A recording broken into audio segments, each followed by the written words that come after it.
জুলাই আগস্টে ছাত্র জনতার গণ-অভ্যুত্থানকালীন হত্যাকাণ্ড, হামলা, নির্যাতন নিয়ে আদালত বা থানায় মামলা দায়ের সংক্রান্ত একটি নির্দেশনা জারি করেছে পুলিশ। সেখানে বৈষম্য বিরোধী ছাত্র আন্দোলনকে কেন্দ্র করে যেসব মামলা হচ্ছে সেগুলোর প্রাথমিক তদন্তে কোনো আসামির সম্পৃক্ততা না পাওয়া গেলে মামলা থেকে তার নাম প্রত্যাহারের ব্যবস্থা গ্রহণের নির্দেশনা দেয়া হয়। সেই সঙ্গে সঠিক তথ্য প্রমাণ ছাড়া এসব মামলায় কোনো সরকারি কর্মকর্তা কর্মচারীকে গ্রেপ্তার করা যাবে না বলেও নির্দেশনা দিয়েছে পুলিশ।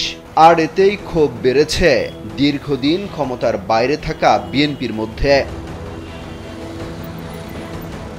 দলটি মনে করছে পুলিশের এই নির্দেশনা সাম্প্রতিক ছাত্র আন্দোলন এবং আওয়ামী লীগের শাসনামলে বিগত 15-16 বছরে গুম, খুন, অত্যাচার, নির্যাতনের শিকার নেতাকর্মী ও তাদের পরিবারকে মামলা করতে নিরুৎসাহিত করতে পারে।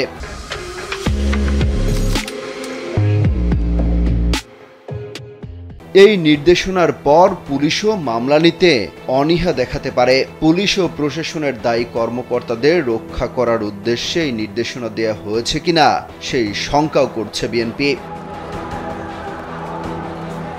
দলটির নেতাকর্মীদের মতে 2009 সাল থেকে আওয়ামী লীগ সরকারের টানা 3 মেয়াদের শাসনামলে পুলিশ ও প্রশাসনের অধিকাংশ কর্মকর্তা পেশাদারিত্ব না দেখিয়ে দলটির ক্যাডারের ভূমিকায় অবতীর্ণ হয়েছিল। এই সময় বিএনপি ও অঙ্গ সহযোগী সংগঠনের নেতাকর্মীদের বিরুদ্ধে মামলা, হামলা, অত্যাচার, নির্যাতন, গুম, খুনের ঘটনায় তারা সরাসরি জড়িত ছিলেন। সুতরাং তাদের বিচারের আওতায় আনতে হবে। আওয়ামী লীগ সরকারের পতনের পর পরবর্তীত পরিস্থিতিতে এখন ভুক্তভোগীদের প্রতিকার পাওয়ার অধিকার রয়েছে। পরিবর্তিত পরিস্থিতিতে মামলা নিয়ে সারা দেশে দলের ভুক্তভোগী নেতাকর্মীদের নির্দেশনা দেয় বিএনপি। এক্ষেত্রে দলটির অবস্থান হচ্ছে কারো বিরুদ্ধে অহেতুক মামলা করা যাবে না। তবে দলের নেতাকর্মীদের উপর নির্যাতন, নিপীড়ন, গুম, খুনে যারা জড়িত তাদের প্রমাণ, সাক্ষী সহ সংগঠিত উপায়ে তাদের বিরুদ্ধে মামলা করতে হবে। নির্দেশনা অনুযায়ী গুম, খুন, নির্যাতনের শিকার ভুক্তভোগী পরিবারগুলো এরই মধ্যে দেশের বিভিন্ন জায়গায় মামলা করেছে। দলটির নেতারা বলছেন, মামলা হলেও এখন পর্যন্ত দৃশ্যমান কোনো কিছুই হয়নি।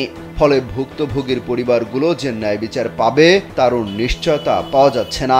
এক্ষেত্রে সরকারের অবস্থানও স্পষ্ট নয়।